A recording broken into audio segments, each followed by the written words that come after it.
हाकिमले मेरो चाकमा हानेर म गीता भक्तपुरबाट मेरो विवाह भएको 1 वर्ष भयो र मेरो शरीर 342834 को छ।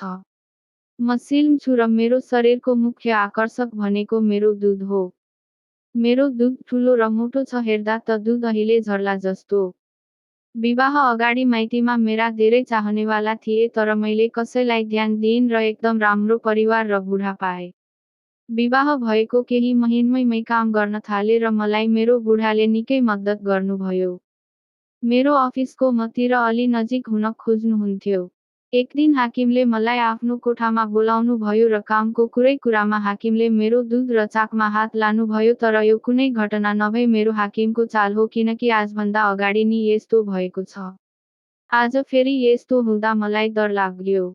त्यही बेला मेरो बुढाको मलाई अफिसको फोनमा फोन आयो। म मेरो बुढासँग कुरा गर्दै थिएँ कि हाकिमले मेरो सब कुरा भित्रको फोनबाट सब सुन्नु भएछ कि आज म घरमा एक्लै हुन्छु भनेर। राति म खाना खाएर टिभी हेर्दै थिएँ कि ढोकाबाट आवाज आयो। म बाहिर गएर हेर्दा त्यहाँ हाकिम हुनुहुँदो रहेछ। के गरौँ, घरमा नबोलाऊ भने नि सुख भएन।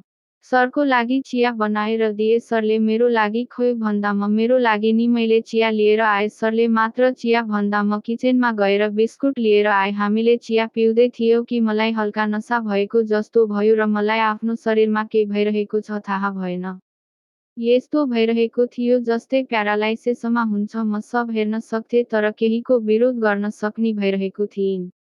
त्यही बेला हाकिमले मेरो ओठमा मलाई किस गर्नुभयो र मेरो दुध माग्न थल्लनुभयो। म चाहेर नि हाकिमलाई रोक्न सकिरहेको थिइनँ। बिस्तारै हाकिमले मेरा सब लुगा खोलिदिनुभयो र मलाई बोकेर मेरो कोठामा लानुभयो। उहाँको आँखामा छुटै नसा थियो र मलाई पाउने चाहना। हाकिमले मेरो लुगा उठाएर मेरो खुट्टाको बीचबाट हात लगेर मेरो पुतीतिर लानुभयाए। हाकिमले मलाई म तिमीलाई चिक्न एकदम मन थियो भन्नुभयो र मेरो चाकमा आइला छिराइदिनु भयाए, जस कारण म चिच्याउनु पुगे। मेरो आवाज राख्न उहाँले मलाई लामाए किस गर्नुभयाए र अर्को हातले मेरो दुध मार्नुभयो।